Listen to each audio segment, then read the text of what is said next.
श्रियकान्ताय कल्याणनिधये निधयेतिनाम् श्रीवेङ्कटनिवासाय श्रीनिवासाय मङ्गलम् लक्ष्मी सविभ्रमालोकसुभुविभ्रमचक्षुषे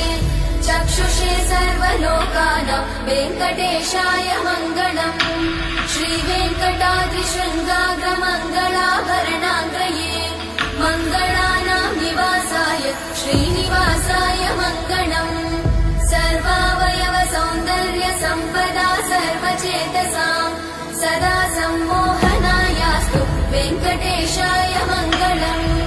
नित्याय निरवध्याय सत्यानन्दचिदात्मने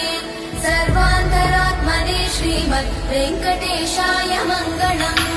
स्वतः सर्वविदे सर्वशक्तये सर्वशेषिने